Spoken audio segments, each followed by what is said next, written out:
Hello everyone, welcome to all of you. आप सभी का स्वागत है। हम पढ़ रहे थे स्ट्रेंथ ऑफ मटेरियल के अंदर एसएफडी यूएमडी की चैप्टर जो है हमारी कंप्लीटली खत्म हो चुकी है, जो कि हमने लास्ट क्लास में ही खत्म कर लिया था। अब इस पर्टिकुलर क्लास के अंदर जो गेट के क्वेश्चंस आए हुए थे ऑब्जेक्टिव, हम उधर से चालू करेंगे। सारा ऑब्जेक्टिव क्वेश्चन सॉल्व करेंगे जो भी आज तक एग्जाम में पूछे गए फ्रॉम दिस पर्टिकुलर चैप्टर, चाहे वो गेट हो, इंजीनियरिंग सर्विस एग्जाम हो, स्टेट ए या जेई के एग्जामिनेशन हो, एसएससी जेई एग्जामिनेशन हो, सभी एग्जामिनेशन के क्वेश्चन को वन बाय वन टैकल करेंगे, खत्म करेंगे। अब 2-3 दिन हम लोगों का काम यही रहेगा कि उसमें हमको क्वेश्चन निपटाने हैं, है ना। तो चलिए, विलंब ना करते हुए, समय बर्बाद ना करते हुए क्वेश्चन को पढ़ा जाए। Question number 1, a propped cantilever beam XY with an internal hinge at middle center पे है internal hinge is carrying a uniformly distributed load of 10 kilonewton per meter as shown in figure। जैसा इस figure में दिखाया गया है, ये 2 metre फिर ये प्रॉप्ड कैंटिलीवर में मैंने बोला था एक एंड होता है फिक्स और दूसरा एंड होगा एक प्रॉप एंड होगा, एक रोलर सपोर्ट। तो यहाँ पे एक रोलर सपोर्ट लगाया हुआ है प्रॉप एंड पे, ठीक है। The vertical reaction at support X in kilonewton in integer मतलब समझ रहे हो, 20, 25, 30 क्या, ठीक है। तो यहाँ पे वर्टिकल रिएक्शन पूछ रहा है, मतलब आर एक्स का वैल्यू, वर्टिकल रिएक्शन का वैल्यू, ठीक है। उसका वैल्यू क्या होगा किलो न्यूटन में, आपको ये बतानी है। बड़ा सिंपल सरल सा क्वेश्चन है। प्रॉप्ड कैंटिलीवर है, डिटरमिनेट स्ट्रक्चर होता है, ठीक है। तो by applying the equilibrium conditions we can solve this particular questions. तो चलिए सॉल्व किया जाए। देखिए, तो ये क्वेश्चन है आपका प्रॉप्ड कैंटिलीवर का। तो ये आपका मैं प्रॉप्ड कैंटिलीवर बना रहा हूं आपका, ये एक फिक्स्ड एंड प्लस यहाँ पे प्रॉप एंड पे तो एक रिएक्शन, तो this is X, this is Y, ठीक है। तो ये बताओ, जो फिक्स्ड एंड होता है प्रॉप्ड कैंटिलीवर के केस में, जैसे ये फिक्स्ड एंड है, यहाँ पे कितने रिएक्शन होंगे, सपोर्ट रिएक्शन 3 होंगे खास करके, ये वाला एक, हॉरिजॉन्टल वाला एक, ठीक है, प्लस मूवमेंट रिएक्शन एक, 3 मूवमेंट रिएक्शन।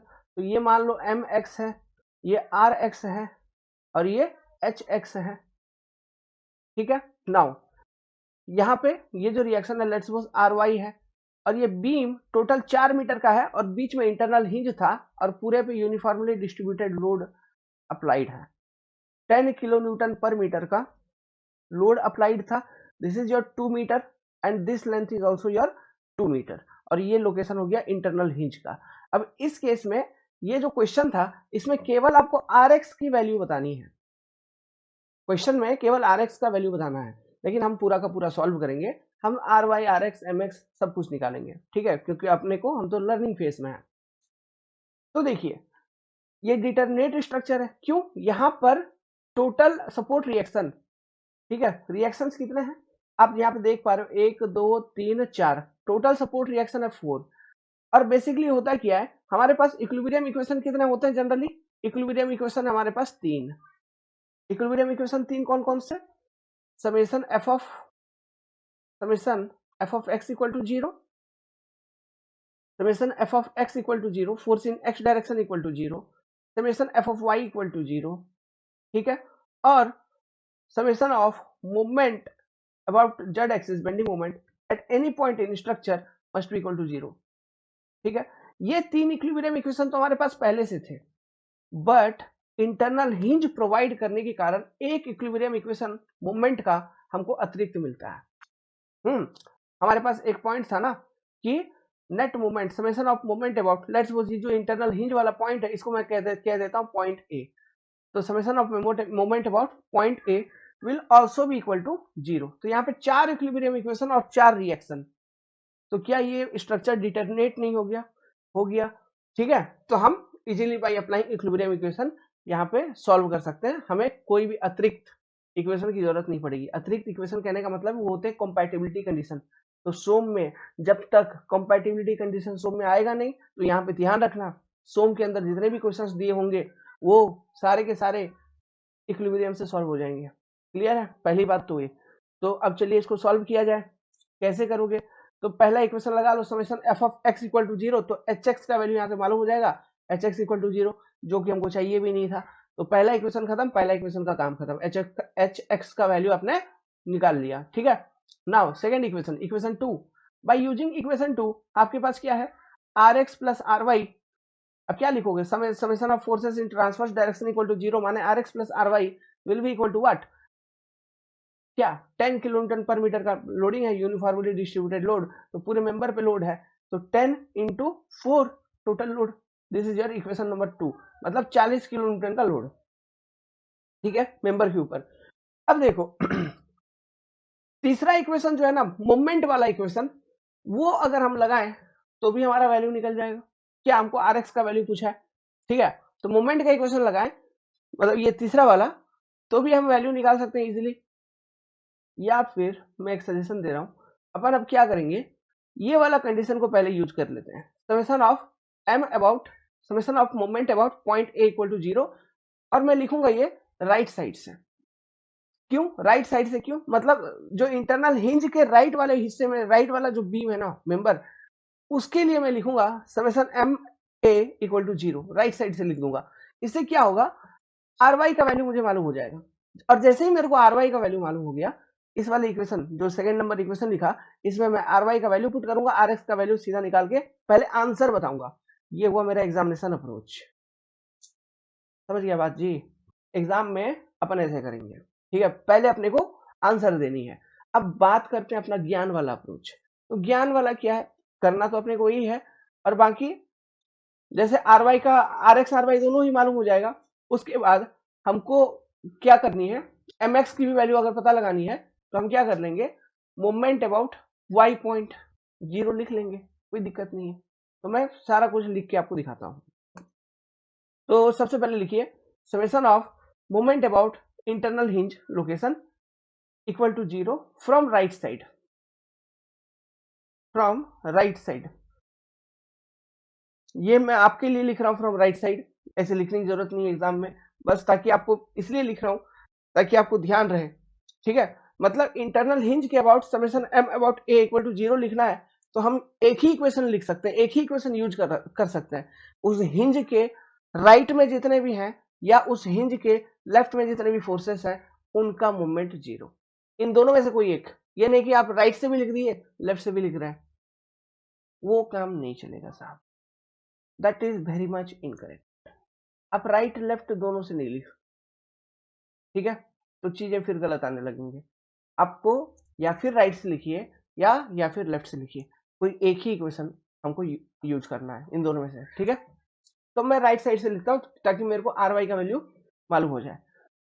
सो देखो, लिखो, तो लिखेंगे तो आर वाई इंटू 2, सीधा लिखता हूं, ये इसका इफेक्ट कैसा था, क्लॉकवाइज, आर वाई, देखो आर वाई का, sorry anti clock, R Y ऐसे रोटेट करवा रहा है, और ये यूडीएल ऐसे रोटेट करवा रहा है।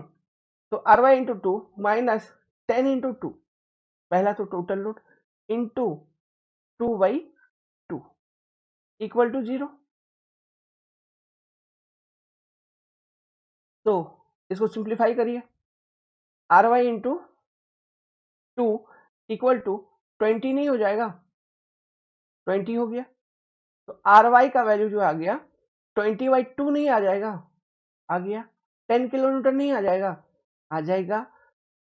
तो आर वाई का वैल्यू यदि 10 किलो न्यूटन है, तो आर एक्स का value by using this equation 10 minus, sorry 40 minus 10, 30 kilo Newton नहीं हो जाएगा। तो क्या ये मेरा आंसर नहीं हो जाएगा, yes, yes sir, this is the answer, answer is 30 kilo Newton. बस खत्म, आगे बढ़े एग्जाम में, ठीक है, छापिए, वीडियो को पॉज कीजिए, छापिए। इसी चीज का ना एक दूसरा अप्रोच भी बताता हूँ आपको, फ्री बॉडी डायग्राम में इसका आपको समझाता हूँ, समझिएगा, इंटरेस्टिंग है। इतना उम्मीद करता हूँ आपने लिख लिया है, तो मैं चलता हूँ नेक्स्ट पेज पे।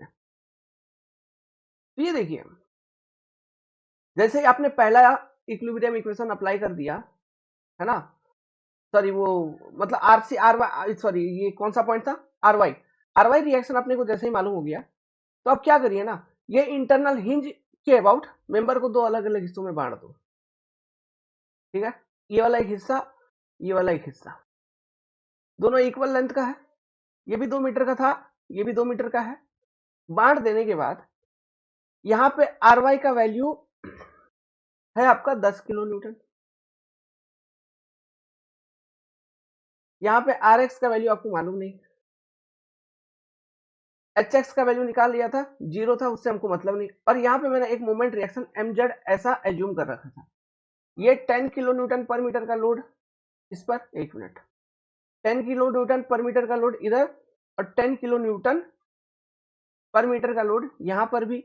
ये 2 मीटर, ये लेंथ भी आपका 2 मीटर, ऐसा।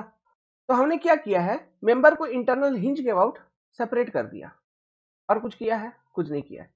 अब इसका इक्विलिब्रियम करो। इक्विलिब्रियम बनाओगे तो कंडीशन के अकॉर्डिंग बनाओ। कंडीशन के अकॉर्डिंग मत कहने का मतलब क्या है, कंडीशन के अकॉर्डिंग देखो, यहाँ पे एक रिएक्शन तो बैलेंस करने के लिए लगाना होगा, इधर लगेगा। अगर यहाँ पे इस तरह से लग रहा है तो इस तरफ ऐसे ऊपर से नीचे आ जाएगा। वो देखो, इंटरनल हिंज का कॉन्सेप्ट कॉपी पे पलटा के बताया था, ठीक है, इक्विलिब्रियम के लिए। नाउ अब ये है इंटरनल फोर्सेस, ये क्या है, इंटरनल फोर्सेस। तो पहला वाला डायग्राम को बैलेंस करोगे तो देखो टोटल लोड कितना है, 10 गुना 2, 20, 20 का टोटल लोड था, जिसमें से आर वाई सपोर्ट रिएक्शन तो आपको 10 किलो न्यूटन मिल ही रहा है, तो 20 का टोटल लोड नीचे लग रहा है, तो एक 10 किलो न्यूटन का लोड है, तो ये भी मान लो 10 ही होगा ना। तो ये अगर नीचे से ऊपर 10, तो ये ऊपर से नीचे भी, ये भी सेम 10। तो ये चीज क्या होगी, इंटरनल फोर्स। अगर आपको इंटरनल फोर्स का पूछता है ना ट्रिक लगा के, तो आप ये 10 किलो न्यूटन आंसर करते हैं। ये हो गया आपका internal force. Now at hinge location moment तो जीरो था, तो यहाँ पे मोमेंट दिखाने का कोई मतलब नहीं है, क्योंकि हिंज का प्रॉपर्टी होता है इंटरनल हिंज का, यहाँ पे मोमेंट इक्वल टू जीरो।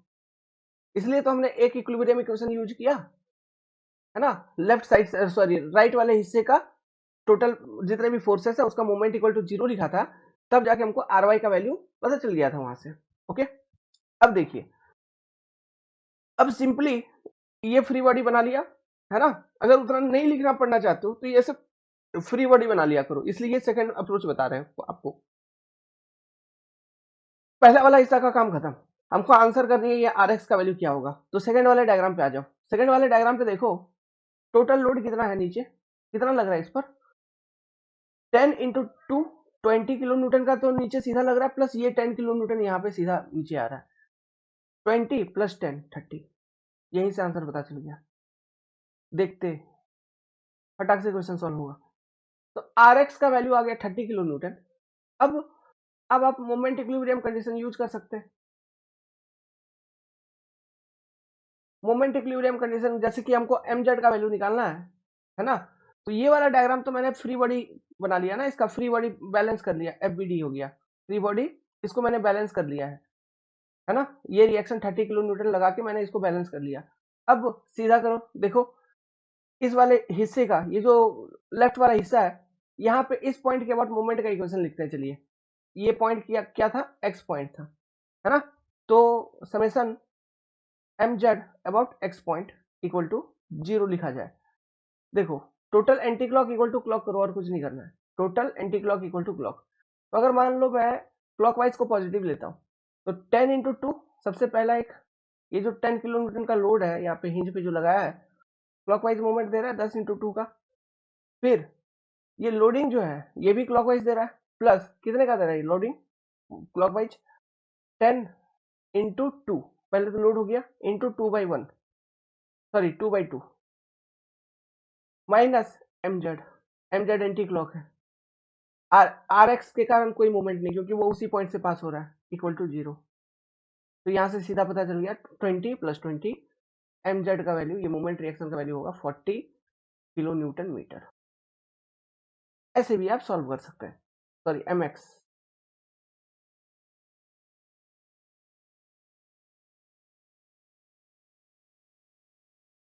समझ गया। तो एम एक्स का वैल्यू हो गया 40 किलो न्यूटन पर मीटर, और एंटी क्लॉक उसका होगा डायरेक्शन, ये भी सही है, ठीक है। तो इस तरह से इंटरनल हिंज वाले क्वेश्चंस को आप सॉल्व करिएगा। ओके, ये एग्जांपल हो गया स्टैंडर्ड, अब इसको यूज करते हुए फॉलो करना है।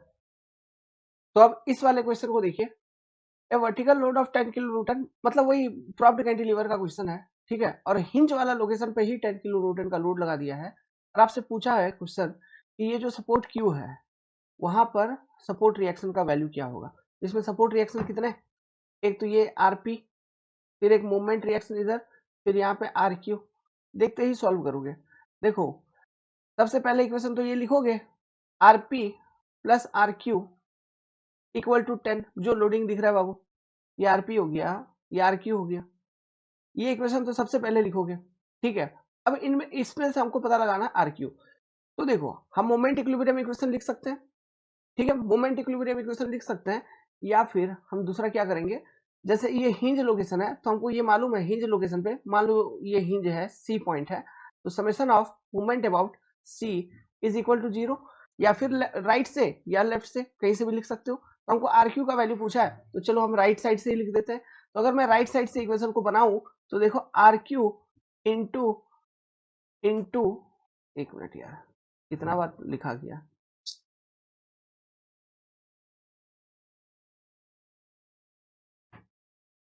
Are Q into L by 4 equal to 0। और कुछ है? और तो कुछ नहीं है। तो R Q into L by 4 equal to 0 means simply your R Q is equal to 0।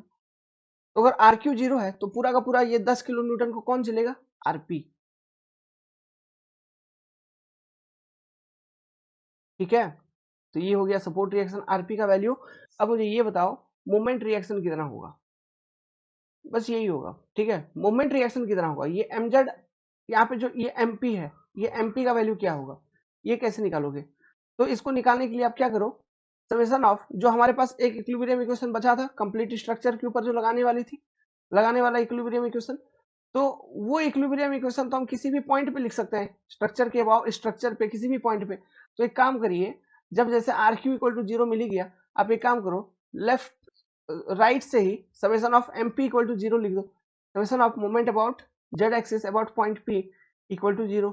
अगर ये इक्वेशन को लिखेंगे तो देखिए जरा ध्यान से देखिए, 10 इंटू 3 L/4, 10 इंटू 3 L/4, ठीक है, equal minus M P equal to 0 आ जाएगा। 10 into 3 L/4 equal to M P आ जाएगा, मतलब माइनस एम पी, मतलब 0 को उधर जाएगा तो एम पी आ जाएगा। देखो ये इक्वेशन बनेगी, clock equal to anti clock, तो यहाँ से एम पी का वैल्यू कितना आ जाएगा? 7.5 किलो न्यूटन मीटर, इतना आ जाएगा। अब एक चीज यहाँ पे बताता हूँ, आप बोलोगे सर एल का वैल्यू तो गिवन ही नहीं है, एल का वैल्यू क्या करें, कैसे करें, नहीं करें, यहाँ तो एल एल केवल लिखा हुआ है बाबू। 1 मीटर मान लो, ये लेंथ ना, जो भी लेंथ है उसका ये रेशियो दिया हुआ है प्रोपोर्शन में, ठीक है, तो ये 1 मीटर मान लेंगे, ये बेसिक है। तो ये 1 मीटर को मानते हुए ही आपको यहाँ पे ऑप्शन दिया हुआ है, L equal to assume 1 metre, और कुछ नहीं करना, हो गया। गेट का क्वेश्चन है, ठीक है, गेट 2018 शिफ्ट 2 का ये क्वेश्चन है। इस तरह के क्वेश्चन आते हैं छोटा छोटा, जो देखते ही सॉल्व होते हैं, बस अपने को बेसिक आनी चाहिए। इस क्वेश्चन को पढ़िए, ये एकदम लेटेस्ट क्वेश्चन है, ये भी 2017 का क्वेश्चन पूछा गया था गेट में, 1 नंबर का। A simply supported beam is subjected to uniformly distributed load, which one of the following statement is true. मतलब ये वाला कंडीशन है, ये सिंपली सपोर्टेड बीम है, ठीक है, इस पर यूडीएल लग रहा है, दिस इज द केस। अब इनमें से कौन सा कंडीशन ट्रू है? मैक्सिमम और मिनिमम शियर फोर्स, क्या बात कर रहा है, मैक्सिमम या मिनिमम शियर फोर्स, इसके बारे में हमने कुछ भी पढ़ा है क्या? Maximum shear force, minimum shear force, ऐसा वैसा। अकर्स वेयर कर्वेचर इज 0, वो वहां होगा जहां कर्वेचर होगा 0। ये चीज हमने पढ़ा था क्या? ऐसा कोई भी स्टेटमेंट मैंने पढ़ा है क्या आपको? नहीं पढ़ा, ये है ही नहीं। नेक्स्ट, मैक्सिमम और minimum bending movement occurs where shear force is 0, ये चीज मैंने आपको लिखवाया था अलग से, कि वो सेक्शन बीम के अंदर जहां पर शियर फोर्स होगा 0, वहां पर बेंडिंग मूवमेंट या फिर मैक्सिमम या फिर मिनिमम हो सकती है। तो इसका मतलब ये स्टेटमेंट तो है सही, क्योंकि ये हमने पढ़ा है। मैक्सिमम और minimum bending movement occur where the curvature is 0, ये भी नहीं है, ऐसा कुछ नहीं है। Next, maximum bending movement and maximum shear force occur at the same section, ऐसा तो हो ही नहीं सकता, ठीक है। अब आप लोग कंफ्यूज हो रहे होंगे, ये curvature curvature zero sir, curvature का कुछ पूछ रहा है, यहाँ पे कीवर्ड है वो भी समझा दो, कुछ थोड़ा तो बता दो कर्वेचर वगैरह क्या है। देखो बाबू, मैंने पहले ही बता रखा था कि उससे अपने को कोई लेना देना नहीं है। वो होता है क्या, मेंबर का इलास्टिक कर्व या फिर उसको बोलते हैं हम डिफ्लेक्टेड शेप, उसमें कर्वेचर वगैरह देखा जाता है। जैसे कि ये जो सिंपली सपोर्टेड बीम है, इसका बेंडिंग मोमेंट देखे थे, पूरे बीम पे पॉजिटिव बेंडिंग मोमेंट हुआ करता था। तो इसका जो डिफ्लेक्टेड शेप होगा, मेंबर जो बेंड करेगा वो कुछ इस तरह से बेंड करेगा, ऐसा। This will be the deflected shape of the member. तो यही उसका कर्वेचर यही है, दिस इज द कर्वेचर। किस तरह से कर्व होकर बेंड करेगा वो, इसी को बोलते हैं। प्लस और इसके बारे में मैं आपको जब फ्लेक्सर फॉर्मूला पढ़ाऊंगा, बेंडिंग का कॉन्सेप्ट अलग से, वहां पे थोड़ा आइडिया दूंगा। बाकी अभी ये शियर फोर्स, बेंडिंग मोमेंट, इन सब चीजों का कोई रिलेशन इससे, मैक्सिमम या मिनिमम, इनका कोई रिलेशन इससे नहीं है, ठीक है। कर्वेचर, कर्वेचर है मतलब इस तरह का कर्व है या ऐसा कर्व है, मतलब कर्वेचर है। कर्वेचर नहीं है मतलब फ्लैट है, कर्वेचर नहीं है। क्लियर है? सो अपना यहाँ पे आंसर क्या बन गया, यहाँ पे अपना आंसर बन जाएगा स्टेटमेंट नंबर 3, जो कि मैंने आपको लिखवा रखा है, मैक्सिमम और minimum bending moment occurs where this shear force is zero. बस यही एकमात्र स्टेटमेंट सही है, बाकी सारे स्टेटमेंट गलत है। और इन सब चीजों पे आपको ध्यान देना भी नहीं है, इन स्टेटमेंट को ध्यान से रखिए। बहुत बार होता क्या है ना, बच्चे कंफ्यूज हो जाते हैं स्टेटमेंट को देखते हुए, नहीं कुछ ना कुछ लिंक तो होना चाहिए, सोचने पे मजबूर कर देता है आदमी। लेकिन हमेशा अपने ऊपर कॉन्फिडेंट रखो, जो चीज पढ़ाई किए हो वही सही है, जो नहीं पढ़ाई किए हो ऐसा भी कुछ पूछ रहा है मतलब वो नहीं है। क्योंकि हम जब आपको पढ़ाएंगे तो सारा का सारा चीज ही पढ़ाएंगे, इसलिए आपसे कुछ छूटेगा नहीं। समझ गए? तो जो नहीं पढ़े होंगे और वो भी ऑप्शन में होगा मतलब वो गलत है। चल के ये मान के चलना मैक्सिमम केसेस में, ठीक है। अब आप ना इस वाले क्वेश्चन को पढ़िए, गेट का देखिए 2010 का क्वेश्चन है, और बड़े बड़ों से ये क्वेश्चन हिलता ही नहीं है, उनको विजुअलाइज ही नहीं हो पाता है कि ये चीज क्या पूछ रहा है। आप क्वेश्चन पढ़िए, आपको तो हो ही जाएगा। मैं हूं two people weighing W each, दो लोग हैं और हर एक का वजन है W, sitting on a plank, एक लकड़ी है, लकड़ी का गट्ठा है, ठीक है, जिसका लंबाई है एल। ये ये एक लकड़ी है, लकड़ी का गट्ठा जिसका लंबाई है एल, इस पर दो लोग, हर एक का वजन जिसमें से डब्लू है, बैठे हुए हैं at L by four from either end. ये दो एंड हो गया, L by four from either end, मतलब यहां से एल बाई फोर पे, फिर इधर से भी एल बाई फोर पे। इधर एक बंदा बैठा है अपना डब्लू भाई, इधर भी एक बंदा अपना बैठा है डब्लू भाई। L by four L by four, L by four L by four, तो बीच का कितना बच गया, एल बाई टू बच गया from either and. Neglecting the weight of the Planck, इस प्लंक का जो वेट है अपना सेल्फ वेट, उसको आप हटाइए, नेग्लेक्ट करिए। The bending moment at centre of the Planck is, मतलब सेंटर पे बेंडिंग मोमेंट कितना होगा, इधर बेंडिंग मोमेंट कितना होगा। तो देखो कुछ नहीं करना है, दिमाग लगाना है, सोचना है बस। सोचना क्या है, पहला चीज तो ये देखिए, ये जो लकड़ी है ये पानी पे तैर रहा है, लकड़ी किस पे, पानी पे तैर रहा है। तो फॉर इक्विलिब्रियम सोचो, जितना पानी के ऊपर तुम लोड लगाओगे ऊपर से, पानी नीचे से पूरे लकड़ी के बेस पे उतना ही लोड लगाएगा। मतलब ये जो W प्लस डब्ल्यू का टोटल लोड है इस लॉग के ऊपर, यही लॉग, ठीक है, यही यही लॉग का जो टोटल वजन है, नीचे से पानी ना इस लकड़ी के गट्ठे के ऊपर एक यूनिफॉर्मली डिस्ट्रीब्यूटेड लोड अप्लाई कर रही होगी।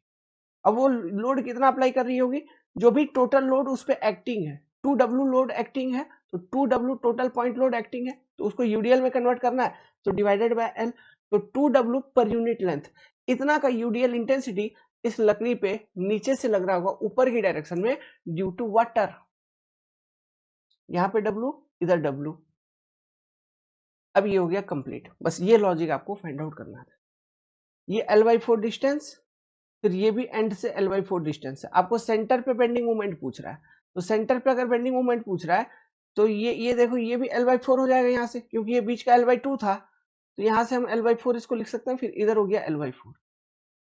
सेंटर पे हमको बेंडिंग मोमेंट पूछ रहा है, तो अब mx बेंडिंग मोमेंट का इक्वेशन लिखो सेंटर पे, तो bending moment at centre equal to क्या, ये W गुना कितना L by four, minus UDL का, देखो यूडीएल तो सेंटर तक में L बाई टू लेंथ पे है, यूडीएल का इंटेंसिटी कितना 2W by L, total UDL into UDL का इंटेंसिटी इंटू लोड कितना है, बस सॉरी टोटल लोड कितना होगा यूडीएल के कारण, L/2 मोमेंट इंटू L/4, ये 2 खत्म, ये 2 खत्म, ये L खत्म, ये L खत्म, बचा क्या WL/4 minus WL/4 equal to 0। समझ गए? कुछ नहीं सोचना है, अपने को कॉन्सेप्ट मालूम है, बेसिक चीजें मालूम है, इक्वेशन लिखना हम जानते हैं, तो जो भी लोड कंडीशन दिया है उस लोड कंडीशन को सोचना है कि इक्वेशन में दिया ही क्या है, बस फिर अपने आप आंसर बनती है। ओके, अब इस वाले क्वेश्चन को पढ़िए। क्वेश्चन क्या दिया बाबू, the bending moment diagram for a given beam is below. कोई एक लोडिंग डायग्राम है, उस लोडिंग डायग्राम का ये डायग्राम जो है उसका बेंडिंग मोमेंट डायग्राम है, दिस इज योर बीएमडी। अब पूछ रहा है this shear force eight section A और बी सेक्शन, मतलब बी डैश ए डैश सेक्शन दिया है, रेस्पेक्टिवली क्या होगा, उसका मैग्नीट्यूड पूछ रहा है, स्पेशली सिर्फ मैग्नीट्यूड। आप पॉजिटिव नेगेटिव फलाना ढिमकाना वो बताने की जरूरत नहीं है आपको, आप मेरे को बस इतना बता दो मेरे भाई कि शियर फोर्स का मैग्नीट्यूड उन सेक्शन पे क्या होगा। Very easy question. क्यों क्यों इजी है? क्योंकि हमने आपको बता रखा है कॉन्सेप्ट। वो कॉन्सेप्ट क्या है, जैसे ये बीएमडी है, ये क्या बेंडिंग मोमेंट, तो हमारे पास एक फॉर्मूला नहीं है, dm/dx is equal to shear force at that section, मतलब slope of bending moment diagram at any section is equal to shear force at that section. तो सबसे पहले पहला बात आपसे शियर फोर्स पूछ रहा है ए डैश पे, तो ए डैश जो सेक्शन है यहाँ पे बेंडिंग मोमेंट डायग्राम देखो, क्या ये बीएमडी में कोई स्लोप है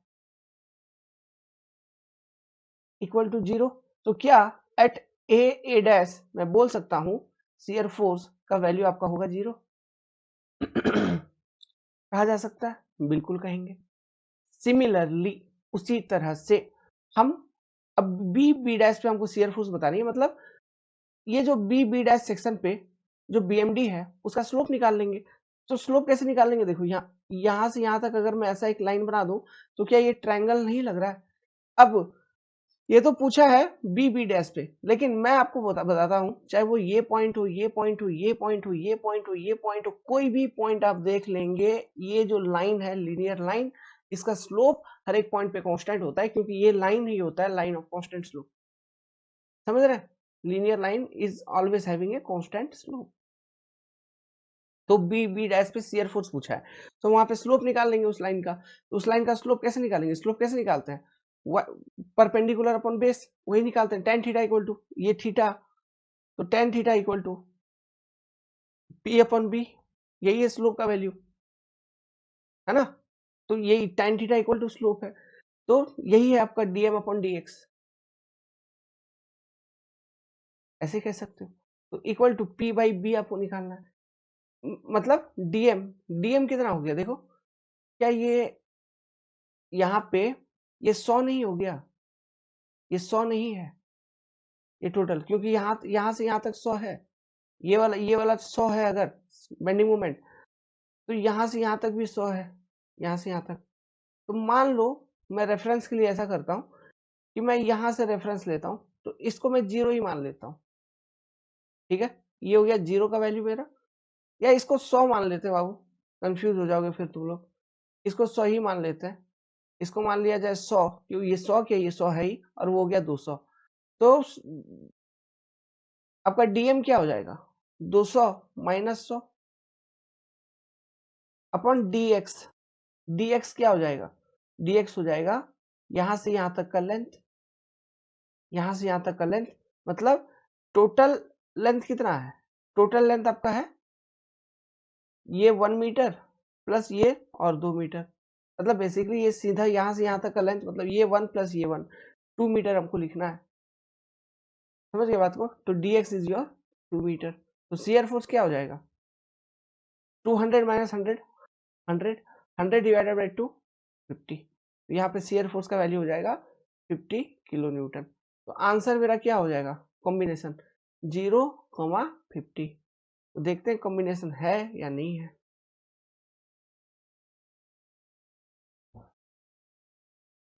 हाई, option number C is correct, 0,50।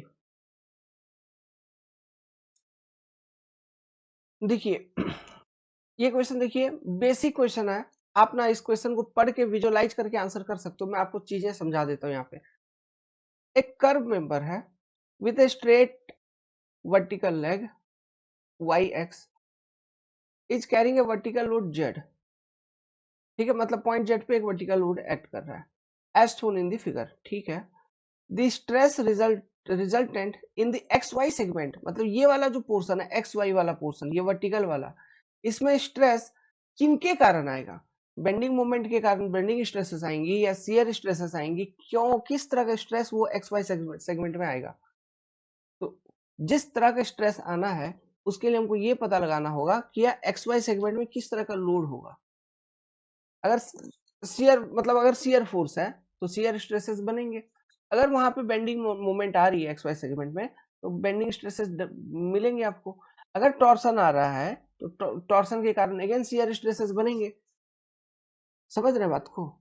जिस तरह का फोर्स उस तरह का स्ट्रेस बनेगा। ये चीज और आपको विजुअलाइजेशन क्लियर होगा जब हम ये क्वेश्चन सीरीज करने के बाद, ये क्वेश्चन आ गया है अब। ठीक है, तो यहाँ पे मैं आपको बता देता हूँ इसके बारे में, लेकिन इसका विजुअलाइजेशन ये जो स्ट्रेसेस वगैरह है, bending stress, shear stress, okay, मैंने तो हल्का फुल्का आइडिया दिया। अभी तो फोर्स का आइडिया आपने देखा, शियर फोर्स क्या होता है, फिर बेंडिंग मोमेंट वगैरह क्या होता है, लेकिन बेंडिंग स्ट्रेस इन सब चीजों का वेरिएशन वगैरह है ना, या शियर स्ट्रेस का वेरिएशन वगैरह अभी आप फिलहाल तो नहीं समझ रहे होंगे उतना। तो घबराने की कोई बात नहीं है, जो नेक्स्ट वाला चैप्टर आएगा अपन उसमें इन सब चीजों को कवर करने वाला है, just stress and strain analysis. ठीक है, लेकिन अभी फिलहाल तो मैं एक चीज बताता हूँ। एक सवाल मेरा आपसे ये है, मुझे ये बताओ, ये जो एक्स वाई सेगमेंट है, इस सेगमेंट में ये जो पॉइंट लोड है, क्या ये एक्स वाई सेगमेंट के थ्रू से, मतलब उसके एक्सियल डायरेक्शन से नहीं पास कर रहा है? देखिए, समझिए, आप समझिए कि ये इस तरह का कोई मेंबर है और ये जो पॉइंट लोड है, मान लो पॉइंट लोड पी है, तो इसका लाइन ऑफ एक्शन देखो, क्या ये वाई एक्स सेगमेंट से एकदम सीजी से पास करता हुआ नजर आ रहा है? तो क्या ये जो पॉइंट लोड पी है इस मेंबर के लिए एक्सियल फोर्स नहीं है? तो यहाँ पे हमको एक्स वाई सेगमेंट में ही चीजें पूछी गई हैं। एक्स वाई सेगमेंट में क्या होगा बताइए? तो एक्स वाई सेगमेंट में ये पॉइंट लोड जो पी है मान लिया, वो एक तरह का एक्सियल फोर्स है। तो एक्सियल फोर्स के कारण, अब ये कंप्रेसिव नेचर का अपने को दिख रहा है, तो इसके कारण कंप्रेसिव स्ट्रेसेस आएंगे।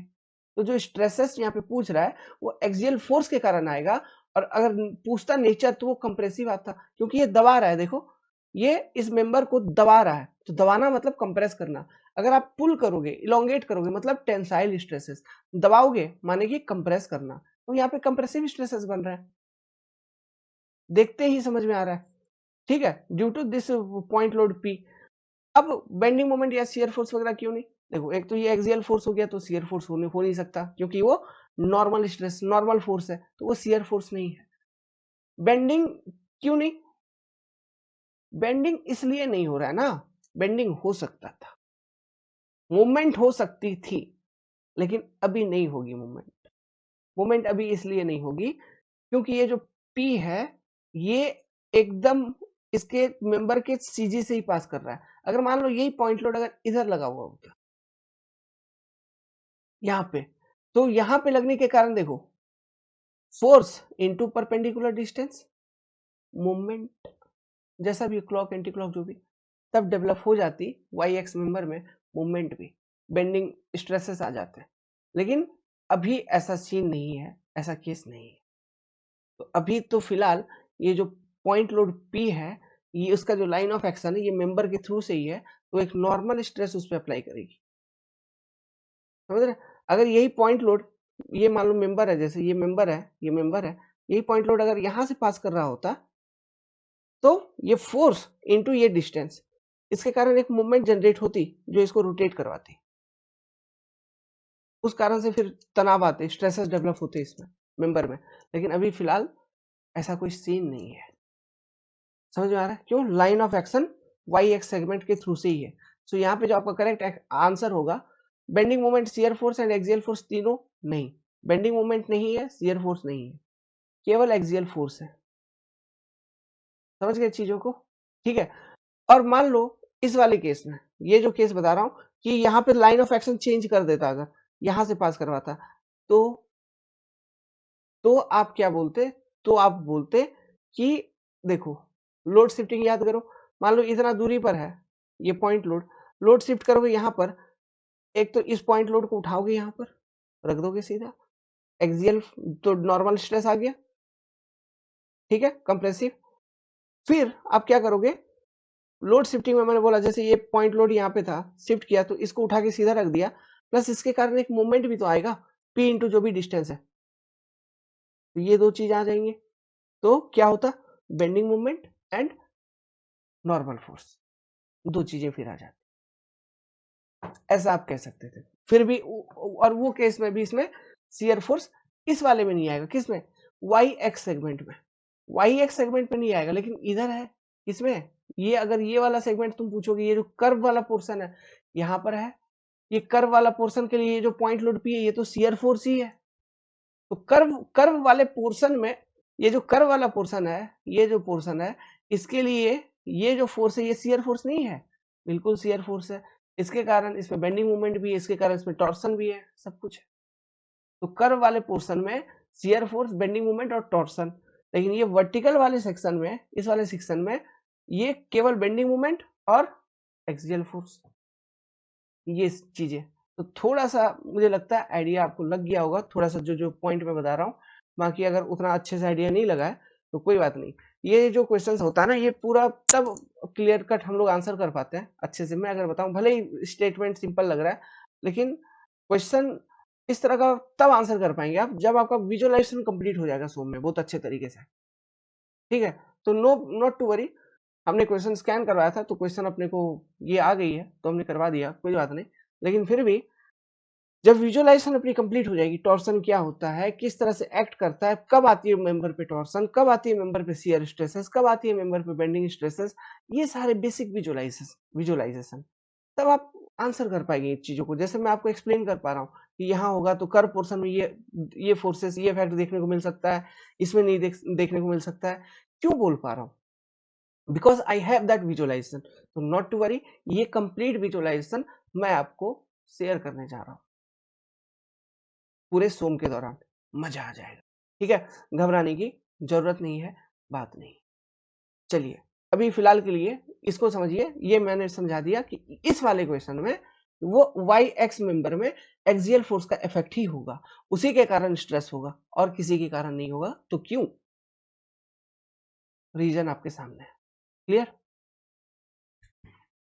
अब ना आप लोग इस वाले क्वेश्चन को देखो, if shear force at a section of a beam under bending is equal to zero, then moment at the section is, ये एकदम मैथमेटिकल क्वेश्चन है, ठीक है, आपको मालूम है मैक्सिमम या मिनिमम दोनों में से कोई एक हो सकता है, तो आंसर तो इसका होगा डी, लेकिन इसका मैथमेटिकल जस्टिफिकेशन बताओ अगर, तो वो क्या है, dm by dx is equal to my shear force, इतना मेरे को मालूम है, slope of bending moment diagram is equal to shear force, तो यहाँ पे क्वेश्चन में दिया हुआ है कि अगर शियर फोर्स किसी सेक्शन पे जीरो है, मतलब dm by dx equal to zero है, तो ये जो कंडीशन है ना मैथमेटिक्स के अंदर जब आप पढ़ेंगे तो इसी कंडीशन के करस्पॉन्डिंग या फिर आपको मैक्सिमम पॉइंट मिलेगा,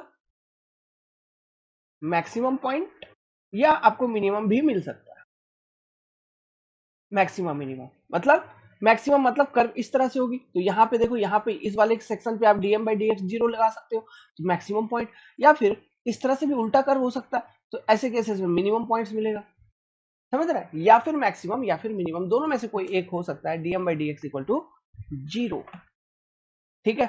तो this is the mathematical justification of this, तो ध्यान रहेगा, तो हमेशा ध्यान रखना, केवल ये नहीं कि केवल बहुत बच्चे ध्यान रखते हैं केवल मैक्सिमम मैक्सिमम मैक्सिमम, गलत हो जाता है आंसर, दूसरा चीज भूल ही जाते हैं कि वो मिनिमम भी हो सकता है वहां पे, तो मैक्सिमम या मिनिमम दोनों, गेट का क्वेश्चन 1995 में पूछा था। देखिए ये क्वेश्चन बहुत बार रिपीट हुई है और बहुत सारे एग्जाम्स में रिपीट हुई है, ठीक है।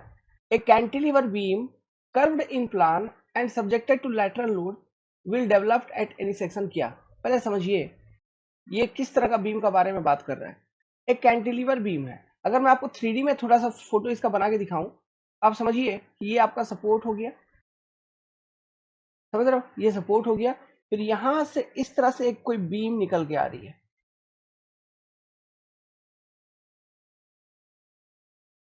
ये आपका फिक्स सपोर्ट, दिस इज ये cantilever beam curved in plan. अब इसके ऊपर लैटरल लोडिंग लग रहा है, ये समझ पा रहे हो ना, ये विजुअलाइज हुआ ना, विजुअलाइज करिए, ये सपोर्ट है मान लो, और यहां से इस तरह से बीम निकल के आ रही है एकदम गोल ऐसा, एक cantilever beam curved in plan. Cantilever का क्या प्रॉपर्टी है, एक एंड फिक्स होता है दूसरा एंड फ्री, यहाँ पे एक एंड फिक्स है दूसरा एंड फ्री, तो cantilever beam curved in plan. Now directions देखो, यहाँ पे कंफ्यूज हो जाते हैं बच्चे, लैटरल लोडिंग। तो देखो यार, डायरेक्शंस क्या बताए थे मैंने आपको, दो ही डायरेक्शंस बताए थे, ठीक है। जैसे ये है एक्सिस, यहाँ पे आप देख पा रहे हो, तो ये आपको मैंने बताया था एक्स एक्सिस, जो कि था एक्सियल होता था, मतलब लेंथ के अलोंग वाला, और लेंथ के अलोंग वाला जो नहीं है ना, उसको हम ट्रांसवर्स बोलते थे। अब उन्हीं ट्रांसवर्स में से एक होता है लैटरल। अब लैटरल मतलब कोई भी हो सकता है, ठीक है, ऐसा कोई फिक्स नहीं है कि ये वाई वाई जो है यही लैटरल होगा, ये जेड जेड जो है यही लैटरल होगा, कोई फिक्स नहीं है, ये डिपेंड करता है मेंबर के कंडीशन के ऊपर, समझ गए। अब धीरे धीरे जब हम लोग अभी पढ़ते चलेंगे ना, स्टील वगैरह सब कुछ करेंगे, तो स्टील में ये टर्म काफी यूज में आता है, लैटरल बकलिंग, तो वहां पे फिर विजुअलाइज होगा ये लैटरल शब्द का मतलब। लैटरल मतलब साइड से, साइड साइड से, ठीक है, लैटरल मतलब जनरली क्या होता है, उसको हम बोलते हैं साइड से, साइड से लोडिंग लग रही है। या फिर आप लैटरल को ये वाई एक्सिस के अलॉन्ग भी आप दिखा सकते हो, जैसे कि मैं यहाँ पे कह सकता हूँ कि यहाँ पे जो लोडिंग है, लेट्स सपोज साइड से लगे या ऐसे लगे, दोनों एक ही बात है ना यार, ये भी लैटरल लोडिंग है, मतलब ट्रांसवर्स डायरेक्शन में होना चाहिए बस, एक्सियल डायरेक्शन में नहीं है, तो वो लोड लैटरल है, आप इतना ध्यान में रखना, ठीक है। अब देखो, और इसका और डीप मीनिंग में और जाएंगे, लेकिन अभी फिलहाल के लिए आप इतना ध्यान में रखना।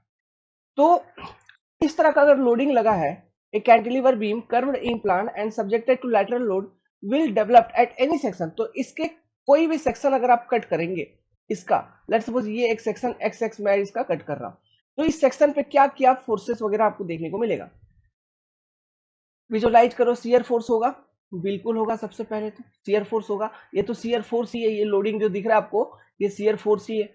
दूसरा दूसरा चीज आप विजुअलाइज करिए, दूसरा चीज आप विजुअलाइज करिए, ये जो फोर्स है, फोर्स इंटू डिस्टेंस हम करेंगे, यहाँ पर देखो सपोर्ट के आसपास फोर्स इंटू डिस्टेंस वगैरह, तो आपको लग रहा है ये मूवमेंट भी जनरेट हो जाएगा, फोर्स इंटू डिस्टेंस मूवमेंट भी होगा, मतलब इस बीम के किसी भी सेक्शन पे आपको बेंडिंग मूवमेंट भी देखने को मिल जाएगा।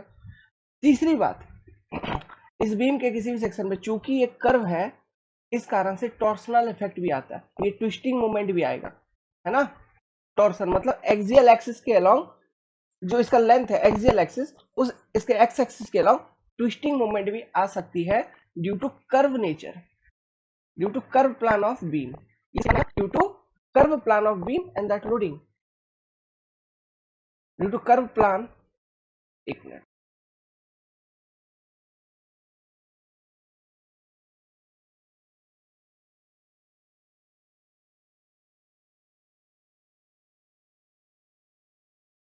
थोड़ा फंसने लगा है, ओके,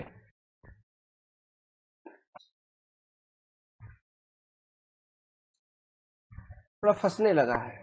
तो कहने का यही मतलब है कि इस वाले केस में आपको किसी भी सेक्शन पे ये ध्यान रखना, बहुत हजारों बार क्वेश्चन पूछा है, bending moment, twisting moment and shearing force, तीनों ही देखने को मिलेगा किसी भी सेक्शन पे, ठीक है, हजार बार क्वेश्चन पूछा है, डिफरेंट एग्जाम में ये क्वेश्चन कॉपी की जाती है, एसएससी में तो मत ही पूछो, कितना कितना न कितना बार पूछा है, समझ गए। तो a beam curve in plan at subjected to lateral load at any section, it is subjected to what, shear force, yes, bending moment, yes, plus torsional movement, torsion भी आपको देखने को इसमें मिलेगा, चीजें समझ में आई। अभी यहाँ पे अगर एक्सियल फोर्स भी लगा देते तो कंप्रेशन या टेंशन देखने को मिलता, लेकिन एक्सियल फोर्स है नहीं, लेंथ के अलोंग फोर्स नहीं है, लैटरल डायरेक्शन में है, ओके। अब लैटरल डायरेक्शन ये वाई वाला डायरेक्शन भी हो सकता है, इधर से लोड लगाओ या इधर से लोड लगाओ, जनरली हम ये जेड वाले डायरेक्शन को अमूमन लैटरल कहते हैं, ठीक है, जेड वाले डायरेक्शन को, कि इधर से लैटरल साइड से लोड लगा दिया। तो इसके अगर मान लो इस तरह से भी लोडिंग लगता, यहाँ पे मैं दिखा नहीं पा रहा हूँ आपको, विजुअलाइज नहीं करवा पा रहा हूँ, लेकिन मानो इस तरह से भी लोडिंग अगर लगता, तो भी तो शियर फोर्स, यही तो हो गया शियर फोर्स, किसी भी सेक्शन पे बेंडिंग मोमेंट भी आ जाती सपोर्ट पे, इसके कारण भले ही वो दूसरे डायरेक्शन में आती, मतलब कोई दूसरे एक्सिस के अबाउट आती, किस एक्सिस के अबाउट आती, ये वाई वाई एक्सिस के अबाउट, यहाँ पे इसके कारण बेंडिंग मोमेंट जनरेट होता, लेकिन मोमेंट तो है, टॉर्सन भी जनरेट होता। समझ में आ रहा है बात? ओके, तो ये चीजें हैं। अब ये वाला क्वेश्चन करो, ठीक है? तो ये पूछता है, ओके, नेचर ऑफ लोडिंग, इन सब चीजों में विजुअलाइजेशन चाहिए, विजुअलाइज कीजिए आप, झंझोल के रख देगा दिमाग। पढ़ना बड़ा अच्छा बेसिक कॉन्सेप्ट है। ए beam having a double cantilever, अभी जितना कॉन्सेप्ट मैं सिखाया हूं उन कॉन्सेप्ट को यूज करके आप इजीली सॉल्व करोगे इस क्वेश्चन को, अगर कोई लड़का दिमाग लगा रहा है ढंग से तो। A beam having a double cantilever attached at mid span is shown in figure, दिखा रखा है। The nature of forces in beam A B, ये जो ए बी वाला बीम है ना, इसमें किस तरह का फोर्सेस आएगा ये पूछ रखा है, क्या इफेक्ट आएगा। चलो जवाब देना चालू करते हैं, एक एक करके सॉल्व करते हैं। सबसे पहले ये बात क्लियर रखो बाबू, जो एक्सिस वगैरह है यहाँ पे यही गेम है ना, इसी में कंफ्यूजन होता है लोगों को। ये एक्स एक्सिस माने एक्सियल डायरेक्शन, ये जेड जेड डायरेक्शन, ठीक है, और ये Y Y direction. Z Z axis के अबाउट कोई मूवमेंट है या वाई वाई एक्सिस के अबाउट कोई मूवमेंट है तो वो बेंडिंग मूवमेंट है, और ये एक्सियल एक्सिस के अबाउट कोई मूवमेंट है तो उसको हम बोलते हैं टॉर्सनल मूवमेंट या ट्विस्टिंग, टॉर्क। इतना क्लियर, तीन बात पहले यहाँ। नाउ नॉर्मल फोर्स क्या होता है? नॉर्मल फोर्स मीन्स, एक मिनट यार रुक जाओ, कलर चेंज करना था हमको। नॉर्मल फोर्स मीन्स ये मेरा हथेली, ये क्रॉस सेक्शन है मान लो, ये नॉर्मल, ये है आपका नॉर्मल फोर्स। टेंशन या कंप्रेशन दो हो सकता है। फिर आपका शियर फोर्स क्या है? ये मान लो मेंबर है, तो इस तरह से जो पॉइंट लोड अगर मैं लगा रहा हूं तो ये एक तरह का शियर फोर्स का काम करेगा। क्यों? ये मेंबर है मान लो कंप्लीट लेंथ, यहाँ पे मैं ऐसे लोड लगा रहा हूँ तो ये एक तरह का शियर फोर्स है, क्योंकि ये लोड मेरे हाथ को काट रहा है, कट कर रहा है, शियर कर रहा है। तो अगर क्रॉस सेक्शन पे देखोगे, साइड से काट करके ये क्रॉस सेक्शन देखोगे तो गोल दिखेगा, लेकिन मान लो कि वो गोल चीज ये है, तो शियर फोर्स कैसा है इस क्रॉस सेक्शन के ऊपर? पैरेलल। अब ये ऐसा हो सकता है, ऐसा हो सकता है, कोई भी डायरेक्शन हो सकता है। समझ में आई चीजें? ठीक है, तो अब हमको ये देखना है कि ये जो लोडिंग कंडीशन है इसके कारण इस ए बी बीम में किस तरह का इफेक्ट आएगा, बेंडिंग या शियर या बेंडिंग शियर टॉर्सन या प्योर टॉर्सन, क्या देखा जाए। लोड शिफ्टिंग टेक्निक का इस्तेमाल करिए। जैसे कि सबसे पहले ये सी एफ और जी, ये वाला जो पोर्शन है देखो, सी एफ जी ये पोर्शन है, इस पोर्शन को सिंप्लीफाई किया जाए। यहाँ पे एक्सिस वगैरह का एकदम विशेष ध्यान रखना, आप तो बनाते चलना डायग्राम को बहुत अच्छे से। इमेजिन करना अगर मैं ये एफ सी वाले पोर्शन, सबसे पहले ये देखो, ये जो ए बी वाला सेक्शन है, ए बी वाला जो सेक्शन है, ए बी वाला सेक्शन इस तरह से है, ऐसा, इसका ये एक्स एक्सिस होगा, this is your x x axis, axial axis. और फिर इसके क्रॉस सेक्शन पे अगर देख रहे होगे, ये मान लो इसका ये क्रॉस सेक्शन है, तो इसके क्रॉस सेक्शन पे ये एक एक्सिस और ये एक एक्सिस और आपको देखने को मिल जाएगा, वाई वाई है ना, और जेड जेड एक्सिस। ठीक है, अब ये हो गया, मान लो ए बी मेंबर है आपका, ए बी मेंबर। अब यहां से एक मेंबर और निकला हुआ उस तरफ सी एफ, और इस तरफ भी निकला है सी डी, एक मेंबर निकला हुआ है। तो अब समझना, अब विजुअलाइज करना, उस वाले मेंबर का भी अपना एक्सिस होगा X Y Z. Similarly F point से और एक मेंबर कनेक्टेड है, कौन कौन सा? एफ पॉइंट से एक एफ जी मेंबर है, फिर डी पॉइंट से एक डी मेंबर है, इनका भी अपना एक्स वाई जेड होगा। तो एक्सिस को मिलाते चलना, बात समझ रहा है? एक्सिस को मिलाते चलना, क्या मिलाओगे बता रहा हूं, सुनो। जैसे ये सबसे पहले लोड शिफ्टिंग टेक्निक यूज करेंगे। लोड कहां पे है मेरा? ये जी पॉइंट पे लोड लगा है, तो अब इसका लेंथ, अभी ये जी पॉइंट पे लोड लगा है तो इस पी पॉइंट लोड को मेरे को एफ पॉइंट पे शिफ्ट करना है। ये जो पी पॉइंट लोड जी पे है इसको मुझे एफ पे शिफ्ट करना है, एफ पॉइंट पे। तो मैं क्या करूंगा, देखो ये पी लोड इधर था, इसको इस पॉइंट पे मेरे को शिफ्ट करना है, तो सबसे पहले तो इस पी को उठा के यहाँ पे लाया, रख दिया ये पी। अब इसके साथ एक मूवमेंट भी आएगी, अब वो मूवमेंट कैसा आएगा देखो, एफ पॉइंट के अबाउट क्लॉकवाइज डायरेक्शन का, और मूवमेंट का वैल्यू कितना? पी इंटू जी एफ, इतना का मूवमेंट आ जाएगा। देखिए load shifting complete, P into G F का मूवमेंट आ जाएगा इतना का।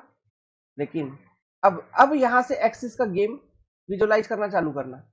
ये जो आपने लोड शिफ्टिंग किया और ये जो मोमेंट आ गई, ये मोमेंट कहां पर आ गई, P इंटू जी एफ का ये जो मोमेंट आ गई, ये आ गई पॉइंट एफ पर आ गई, और पॉइंट एफ पे ये पॉइंट लोड भी आ गया, समझो, और ये मोमेंट भी आ गया। पॉइंट लोड तो मैं इजीली ट्रांसफर कर लूंगा, मेरे को ज्यादा प्रॉब्लम है नहीं, लेकिन ये मोमेंट को ट्रांसफर करने में ना कभी कभी थोड़ा दिक्कत होने लगता है। तो मोमेंट का विजुअलाइजेशन करो। ये जो पॉइंट एफ पे ये क्लॉकवाइज डायरेक्शन में जो मोमेंट लग रहा है, क्लॉकवाइज है, क्लॉकवाइज दिया था, क्लॉकवाइज में जो मोमेंट लग रहा है, ये इस मेंबर के लिए, सी एफ मेंबर के लिए, सी एफ मेंबर ऐसा है, देखो विजुअलाइज करना है, ऐसा है सी एफ मेंबर। तो सी एफ मेंबर का जो एक्सियल एक्सिस है, एक्स एक्सिस, इसके अलोंग लग रही है ऐसा क्लॉकवाइज। मतलब ये जो मूवमेंट है P इंटू जी into F, P into G F का, ये मूवमेंट इस सी एफ मेंबर के लिए टॉर्सनल मूवमेंट, क्योंकि उसके एक्स एक्सिस के अलोंग लग रही है। तो सी एफ मेंबर के लिए टॉर्सन है, किसके लिए टॉर्सन है, सी एफ मेंबर के लिए टॉर्सन है। बट सेम इफेक्ट तुम इसका सोचो, मतलब यही इसी मूवमेंट का सेम चीज सोचो ए बी मेंबर के लिए। ए बी मेंबर पे यही मूवमेंट ए बी मेंबर का किस एक्सिस के अबाउट लग रही होगी, तो क्या यही मूवमेंट, इसका डायरेक्शन देखो, ए बी मेंबर के लिए ऐसे नहीं लग रहा है जेड एक्सिस के लिए, ए बी मेंबर पर जेड एक्सिस के लिए नहीं लग रहा है, क्या लग रहा है, समझे, ए बी मेंबर पे जेड एक्सिस के अलावा लग रहा है सेम मूवमेंट, तो वो क्या है, बेंडिंग मूवमेंट। लेकिन यही same movement C F member के लिए टॉर्सनल मूवमेंट है। तो समझिए, एक्सिस मात्र चेंज होने पे जो इफेक्ट है वो चेंज हो जा रहा है। ट्विस्टिंग, कभी वही सेम मूवमेंट किसी के लिए ट्विस्टिंग है, किसी के लिए बेंडिंग है, किसी के लिए ट्विस्टिंग इफेक्ट डाल रहा है, किसी के लिए बेंडिंग इफेक्ट डाल रही है। इमेजिन कर पा रहे हो, विजुअलाइज कर पा रहे हो चीजों को। ओके, तो ये चीज यहाँ पे आपको देखने को मिल रहा है। तो अब ये चीज अगर क्लियर हुआ, अब वहां से फिर आगे बढ़ो, लोड शिफ्टिंग करो। तो देखो, अब ये पॉइंट एफ पे अपने पास दो चीजें हैं, क्या, एक तो मेरे पास सीधा पॉइंट एफ के ऊपर एक पॉइंट लोड पी यहाँ पे पड़ा हुआ है। अब ये मेंबर भूल जाओ, ये एफ जी लेंथ अब भूल जाओ, अब उसका कोई मतलब नहीं है। और एक मेरे पास एक यहाँ पे क्लॉकवाइज एक मूवमेंट पड़ा हुआ है, तो ये पी को मैं यहाँ पे ट्रांसफर करता हूँ सबसे पहले। तो ये पी को यहाँ पे उठा के लेते आया, ये जो पी यहाँ पे था इसको उठा के लेते आया, प्लस यहाँ पे मेरे पास और एक क्लॉकवाइज मूवमेंट थी जो कि बेंडिंग मूवमेंट थी, उसको भी लेते आया, और वो मोमेंट कितना, पी इंटू जी एफ का था, उसको भी उठा के लेते आया। ये दो चीजें क्लियर। अब और एक तीसरा आइटम आएगा, तीसरा आइटम क्या आएगा, सोचो, ये जो मेंबर है सी एफ, यही मेंबर था, यहां पे पॉइंट लोड लग रहा है, तो ये P into C F, P into C F का एक मोमेंट नहीं आएगा, शिफ्ट पॉइंट सी पे शिफ्ट नहीं होगा, क्योंकि आप ये पॉइंट लोड P को उठा के यहाँ पे ला रहे हैं सी पॉइंट पे, तो वो तो ठीक है, लेकिन उसके साथ एक मोमेंट भी तो और आएगी, और वो क्या, एक नया मोमेंट आएगा P इंटू सी एफ का। लेकिन अब ये सोचो, ये जो P इंटू सी एफ का मोमेंट है, ये जब तुम उधर से F साइड से जब ट्रांसफर करोगे सी पॉइंट पे, ये इस मेंबर का, कौन सा मेंबर का, अपना ये जो मेंबर है ए बी मेंबर, इसके एक्स एक्सिस के अलाउंग लग रहा है, लेकिन डायरेक्शन क्या है, एक्सेस के अलाउंग आप इसको, ये P इंटू सी एफ, तो ये क्लॉकवाइज लग रहा है ऐसा, P इंटू सी एफ का। झूठ बोल रहा हूं क्या, नहीं, सामने दिखा दिया। तो ये P into C F clockwise अगर लग रहा है, मतलब ये है आपका टॉर्सन, तो टॉर्सन तो यहां आ ही गया, टॉर्सनल मूवमेंट भी आ गया, बेंडिंग मूवमेंट भी आ गया, और ये पॉइंट लोड तो यहाँ पे P यहाँ पे ट्रांसफर हो ही गया है। मतलब ए बी मेंबर पे कहीं ना कहीं टॉर्सन भी है, शियर फोर्स भी आएगा, और बेंडिंग मूवमेंट भी आएगा। अब ये पॉइंट लोड इस तरह का सॉल्व किए हैं बीम, तो वहां पे आप बेंडिंग और शियर, तो शियर फोर्स डायग्राम और बेंडिंग मूवमेंट वेरिएशन तो बनाए ही है सिंपली सपोर्टेड बीम के लिए, प्लस और ये कंसंट्रेटेड मूवमेंट और आ गए। समझ रहे हो चीजों को, सुनते चलना, समझते चलना, और अपने से भी करते चलना, कॉपी पे देखते चलना, लाइन वाइन बनाते हुए, वो जरूरी है, तब ये एक्सेस वगैरह को विजुअलाइज कर पाओगे माइंड में। ये विजुअलाइज करना बहुत जरूरी है एक्सेस वगैरह को, ठीक है, विजुअलाइज करिए, सोचिए, थिंक करिए, इमेजिन करिए माइंड में। लेकिन एक मिनट, जैसे उस तरफ था वैसा ही सेम इस तरफ भी है ना, इधर से भी सब फोर्सेस को लेके चलो, वहां पे देखते हैं क्या बचता है क्या कटता है। तो जब इस वाले साइड से लेके चलेंगे, तो ये देखो, पहले ये पॉइंट लोड P को D पे शिफ्ट कर दोगे तो इसके साथ एक मोमेंट और शिफ्ट हो जाएगा यहाँ पे ऐसा।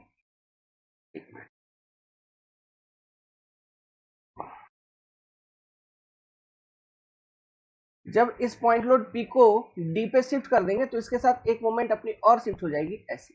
ये क्या, P इंटू ईडी का। ये जो P इंटू ईडी का मोमेंट है ये पॉइंट D पर कैसा लग रहा है, एंटी क्लॉक लग रहा है।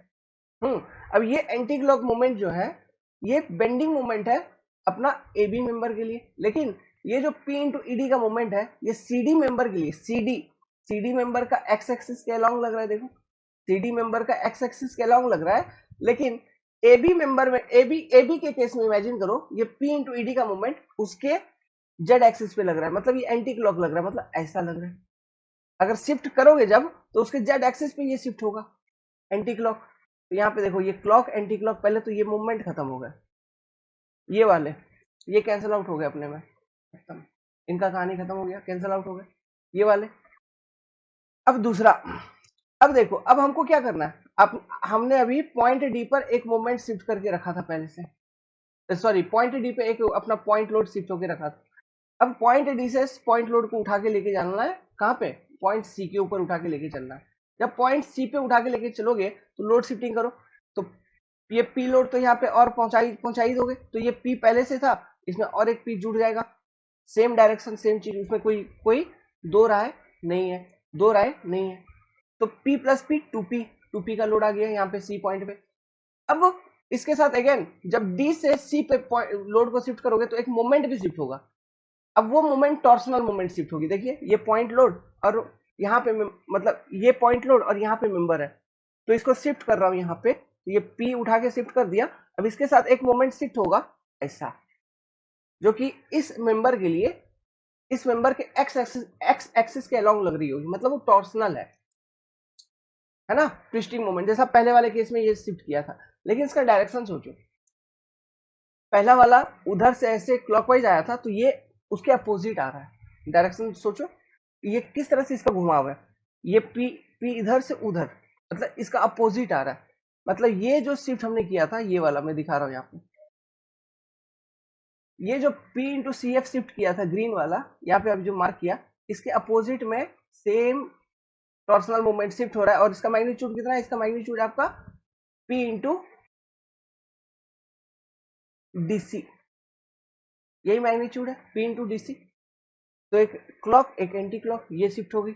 अब देखो यहाँ पे कुछ दिया है, DC equal to C F, DC equal to C F, ये कंडीशन दिया है। जब DC equal to C F दिया है, पी तो दोनों केस में सेम है, तो क्या ये P into DC equal to P into C F नहीं हो गया। तो जब दोनों अपोजिट नेचर का है तो ये कैंसल आउट हो जाएगा, जब रिजल्टेंट निकालोगे नेट मूवमेंट निकालोगे तो वो कैंसल आउट हो जाएगी। तो क्या ये टॉर्सनल मूवमेंट हो गया जीरो मेंबर के ऊपर, और उसके ऊपर से ये बेंडिंग मोमेंट का देख लो क्या सीन है, बेंडिंग मोमेंट भी एक था आपका ऐसा P इंटू ईडी, दूसरा था P इंटू जी एफ वाला, P इंटू ईडी एक, और दूसरा था P इंटू जी एफ, ये बेंडिंग मोमेंट भी शिफ्ट हुई थी। तो ये यहाँ पे दूसरा condition ED equal to F G, तो और इनका भी डायरेक्शन उल्टा शिफ्ट हुआ तो ये भी कैंसिल हो जाएंगे। तो जो फाइनल लोडिंग डायग्राम बचेगा आपको, ये सारा मोमेंट वगैरह लोड शिफ्टिंग करने के बाद ये हो गया कैंसिल, तो final bending moment, sorry final loading diagram जो यहाँ पे आपको बचेगा वो क्या बचेगा, ये एक सिंपली सपोर्टेड बीम है, उस पे सेंटर पे 2p अमाउंट का पॉइंट लोडिंग लग रहा है, this is your final loading diagram. अब ये simply supported beam subjected two point load, उसमें आपने क्या देखा था, बेंडिंग मोमेंट और केवल शियर फोर्स और कुछ effect, answer is a, bending and shear only. समझ गया बाबू चीजों को, इतना जो विजुअलाइज करवाया, विजुअलाइज हुआ नहीं हुआ, हुआ या नहीं हुआ, एक बार फिर से थोड़ा और बात कर लें। तो चीजें हैं सिंपल, हमको यूज करना है लोड शिफ्टिंग टेक्निक, समझ रहा, ये था मेंबर, यहां से एक ऐसा मेंबर जुड़ा था एक ऐसा मेंबर जुड़ा था, और यहाँ पे एक लग रही थी पॉइंट लोड P, समझे। अब ये जो भी लेंथ है, ये मान लो C है, ये पॉइंट D है, ये पॉइंट E है, कुछ ऐसे में समझाने के लिए, वहां तो समझा ही दिया था। अब देखो, फिर यहां से भी एक मेंबर ऐसा गया है, एक ऐसा आया है, और यहाँ पे एक पॉइंट लोड है P, ठीक है। ये C D E और ये F G, इनको मैं बोल दिया, क्लियर है। और ये अपना सिंपली सपोर्टेड बीम है, ओके ऐसा। This is your point A और दिस इज बी। आपसे यही सिंपली पूछा है वो सवाल, ठीक है। ये बताइए कि ये ए बी बीम के ऊपर क्या इफेक्ट होगा, शियर बेंडिंग टॉर्सन या केवल शियर या केवल टॉर्सन, क्या। तो आपने सबसे पहले क्या किया, आपको क्या करना है, पॉइंट ई के ऊपर, ये जो अपना बीच वाला पॉइंट है, यही आपका जंक्शन पॉइंट है, मेन पॉइंट है। पॉइंट ई के ऊपर लोड शिफ्टिंग करते करते अपने को पहुंचनी है, मतलब सभी लोड को पॉइंट ई के ऊपर शिफ्ट करना है, और कुछ नहीं करना था। तो आपने क्या किया, ये जो पॉइंट लोड पी है, सबसे पहले इसको आपने पॉइंट डी पे शिफ्ट किया। जब मैं पॉइंट डी पे शिफ्ट करूंगा तो एक पॉइंट लोड पी ऐसा आ जाएगा, प्लस इसके साथ एक मोमेंट भी इस तरह का शिफ्ट हो जाएगी, जिसकी मैग्नीट्यूड होगी P into D C, force into length, ठीक है। ये शिफ्ट हो गया, अब इसको मिटाओ, खत्म इसका कहानी। वो मेंबर ही अब नहीं है, वो मेंबर का काम खत्म हो गया। अब सोच रहा है कि इतना ही मेंबर अवेलेबल है और इस तरह का कंडीशन दिया हुआ है ना। तो अब मैं क्या करूंगा, ये पॉइंट डी से, अब ये देखो, यही चीज मैं समझा रहा था कि ये जो मोमेंट यहाँ पे शिफ्ट किए हो, ठीक है, P इंटू डी सी का जो मोमेंट शिफ्ट हुआ, P इंटू डी सी, ये पॉइंट डी अगर, तो P इंटू डी सी का जो मोमेंट शिफ्ट हुआ, क्या ये वाले मेंबर के लिए, E और D मेंबर के लिए, ईडी मेंबर के लिए, क्या ये टॉर्सन नहीं है। क्यों, ईडी मेंबर का एक्स एक्सिस के अलोंग ना ये मूवमेंट लग रहा है, उसके लेंथ के अलोंग ना, अलोंग वाला जो एक्सिस है उसके अबाउट लग रहा है, तो ये इस वाले मेंबर के लिए टॉर्सन है, ईडी मेंबर के लिए। लेकिन यही चीज आप विजुअलाइज करो ए बी मेंबर के लिए, तो ए बी मेंबर का ओरिएंटेशन ऐसा है, तो इसका क्रॉस सेक्शन होगा ऐसा अगर, तो ये ए बी मेंबर में विजुअलाइज करो, ए बी मेंबर का ये वाला एक्सिस, ये जज्जड एक्सिस जो, इसी को आगे बढ़ाओगे तो ए बी मेंबर का जो जज्जड एक्सिस है, कहने का यही मतलब है, जो ए बी मेंबर का जज्जड एक्सिस है वही इस ईडी मेंबर का एक्सियल एक्सिस है। तो ईडी मेंबर का एक्सियल एक्सिस पे अगर कोई मोमेंट लग रहा है तो वो ए बी मेंबर के लिए उसके जेड एक्सिस पे लग रहा है। सो ईडी मेंबर के लिए अगर अगर इस पी इंटू डीसी मोमेंट का इफेक्ट ट्विस्टिंग है, टॉर्सन है, तो ए बी मेंबर के लिए इस पी इंटू डीसी मोमेंट का जो इफेक्ट है वो बेंडिंग है, बेंडिंग मोमेंट। मतलब ये ए बी वाले मेंबर का जो जेड एक्सिस है वही उस ईडी मेंबर का एक्सियल एक्सिस है, समझ गया चीज को। इसलिए उस एक्सिस पे जो मोमेंट लग रही है वो एक्सियल एक्सिस, वो टॉर्सन मोमेंट हो गया, और same moment for this member is bending moment, clear है। तो यहां तक समझे। अब इसके आगे और लोड शिफ्टिंग करेंगे। जब और लोड शिफ्टिंग इसके आगे हम लोग कर रहे थे तो हमको क्या करना है, सबसे पहले तो ये पॉइंट लोड पी को उठा के मैं ई पे रख दूंगा, ई पे रख दिया, मतलब सॉरी पी लोड रख दिया ई के ऊपर, पॉइंट लोड पी रख दिया। फिर ये जो मोमेंट है, ये मोमेंट का डायरेक्शन देखो, इतना तो आप समझ ही रहे हो, ये मोमेंट का डायरेक्शन क्या है, क्लॉकवाइज। तो इस ये मोमेंट को यहाँ पे मैंने शिफ्ट कर दिया, ये भी पीडीसी शिफ्ट करके लेते आए, पीडीसी मोमेंट शिफ्ट कर लिए, ठीक है, ये बेंडिंग मोमेंट है। अब इसके साथ और एक शिफ्ट होगा, और एक मोमेंट देखो, ये जो मेंबर है, मतलब ईडी मेंबर डी पॉइंट पे देखना, उसके कारण जो मोमेंट शिफ्ट होगी डी पॉइंट, मतलब वो जो पी लोड के कारण पी इंटू डीई, जो मोमेंट का मैग्नीट्यूड होगा वो कितना होगा, पी इंटू डीई, ये जो मोमेंट होगी P into DE, force into distance, वो मोमेंट इस ए बी मेंबर का एक्स एक्सिस के अलॉन्ग है।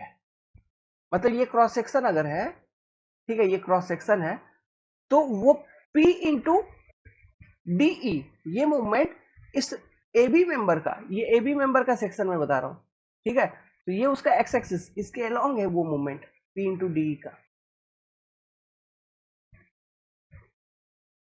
और एट द सेम टाइम अगर आप पूछोगे ये पी इंटू डीई का मूवमेंट ए बी मेंबर के लिए टॉर्सन है, ए बी मेंबर के लिए तो टॉर्सन है क्योंकि उसके एक्सियल एक्सिस के अबाउट लग रही है, लेकिन ईडी मेंबर के लिए यही पी इंटू डी बेंडिंग है, बेंडिंग मूवमेंट है, उसके जेड एक्सिस के अबाउट लग रही है। देखो विजुअलाइज करो, सोचो, समझ रहे हो। तो एक्सिस बहुत काम का है, बहुत तरह के अलग अलग क्वेश्चन सॉल्व हो जाते हैं। तो इसका फिर डायरेक्शन आप विजुलाइज कर लीजिए। इसका डायरेक्शन ऐसा ऐसा ही आ रहा है ना, इसी तरह का मूवमेंट आ रहा है, P इंटू डी सी। सोचो P इंटू डी सी ऐसा, तो मैंने डायरेक्शन भी दिखा दिया है ऐसा, मतलब ये क्लॉकवाइज है। सिमिलरली जब इधर से लोड शिफ्टिंग करते करते जाओगे तो और एक मूवमेंट ऐसा मिलेगा, तो ये दोनों टॉर्सन मूवमेंट कैंसिल हो जाएंगे। क्यों? क्योंकि ये फोर्स और लेंथ के वैल्यूज इक्वल है, इनके वैल्यूज इक्वल है। तो जब टॉर्सनल मूवमेंट खत्म हो गया तो कुछ रहेगा नहीं रहेगा। बेंडिंग मूवमेंट भी जो कंसंट्रेटेड मूवमेंट शिफ्ट हो रहा था, जैसे ये पीडीसी शिफ्ट हुआ था, तो और एक मूवमेंट शिफ्ट हो रहा था, कौन सा शिफ्ट, कौन सा होगा, पी इंटू एफ जी, ये उल्टा शिफ्ट हो जा रहा था, पी एफ जी, ये दोनों भी इक्वल एंड अपोजिट, तो ये भी कैंसिल आउट। तो फाइनल नेट बीम बच रही थी आपके पास, सिंपली सपोर्टेड बीम, जिसपे एक सेंटर पे एक 2p अमाउंट का लोडिंग बज रहा है। अब इसके कारण शियर फोर्स डायग्राम, अब इसका शियर फोर्स डायग्राम और बेंडिंग मोमेंट डायग्राम तो तुमको मालूम ही है। इसका शियर फोर्स डायग्राम एकदम रेक्टेंगुलर ऐसा, दिस, है ना, रेक्टेंगल टाइप का, आधा में पॉजिटिव आधा में नेगेटिव, और बेंडिंग मोमेंट डायग्राम ट्रायंगुलर, ये तो अपने को मालूम है। तो shear and bending effect only, और कुछ होगा नहीं होगा। तो ये है एक्सिस का गेम, है ना। तो मेंबर जब एक बहुत सारा मेंबर एक दूसरे से कनेक्टेड हो ना, तो वहां पे किसी का जेड एक्सिस किसी के लिए एक्स एक्सिस बन जाता है, और किसी का एक्स एक्सिस किसी के लिए जेड एक्सिस बन जाता है, मतलब चेंज होते रहती है वो। समझे क्या? ठीक है, चलिए। तो इसी के साथ इस पर्टिकुलर वीडियो को मैं यहाँ पे समाप्त करता हूँ, आगे कंटिन्यू करेंगे और सारा क्वेश्चंस हम सॉल्व करवाएंगे आपको, गेट के, ईसी के, अभी यही करेंगे कुछ समय तक, क्वेश्चन सीरीज सॉल्व करेंगे। अब यहाँ तक का जो क्वेश्चन हम लोगों ने सॉल्व किया, इसमें से आपको कोई डाउट है तो आप संपर्क कर सकते हैं, ग्रुप में मैसेज कर सकते हैं, जहाँ पर क्लास है वहीं पर मैसेज कर दीजिए। ठीक है, ऑल द बेस्ट।